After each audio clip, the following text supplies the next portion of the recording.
Nakabenepisyo ang taga-Basilan sa libreng check-up, tambal, dental, tuli nga gidalit sa mga sundalo sa 4th Special Forces Battalion nga nagsaulog usab sa ilang ika-14th anniversary. Gihimo ang medical outreach sulod sa kampo sa Barangay Kabunbata, Isabela City, Basilan. Kagahapon Hunyo 20 ang ika-14th year anniversary sa 4th SF ug pagsaulog na usab sa birthday sa battalion commander nga si Lieutenant Bernard Samin. Paagi sab kini sa mga sundalo aron makahimo og maayong relasyon sa komunidad. Ngayon po meron kaming medcap as part of the celebration ng 14th anniversary ng 4th SF Battalion. Ngayong araw, in-honor naman namin yung personnel namin at saka yung mga kapgo na matagal na rin tumutulong sa atin sa mga medcap. Ngayon, sila naman ang beneficiary natin para naman mabigyan din sila ng funding at ang kanilang mga pamilya. Kasama pa rin namin yung kasama namin usual na BGH, Basilan General Hospital,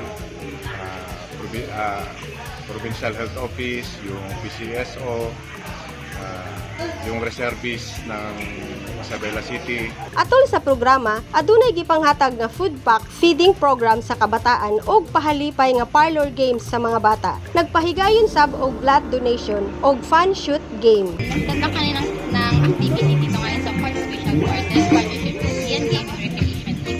Ang medical mission po na may mga tuli, dental and of course distribution po ng mga food packs and many surprises po para sa mga bata po natin. Gawas sa mga residente, nakabenepisyo usab ang mga miyembro ug pamilya sa KAFGO nga nagpasalamat sa mga sundalo. Magaling si Ma'am.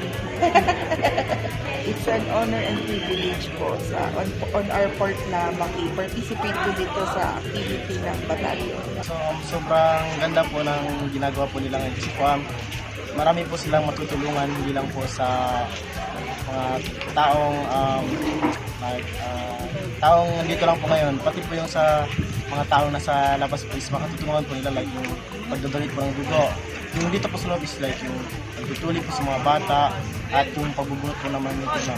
Human sa aktibidad, nagsalo-salo ang tanan nga final sa selebrasyon. Gipasalamatan sa 4th SF Battalion ang tanang misuporta sa medical outreach, hilabi na sa medical team sa Basilan General Hospital Reservist ug uban pa tungod sa malampuson nga selebrasyon. Sherry May Gonzalez, Newsline Philippines, Basilan Province. Stay safe!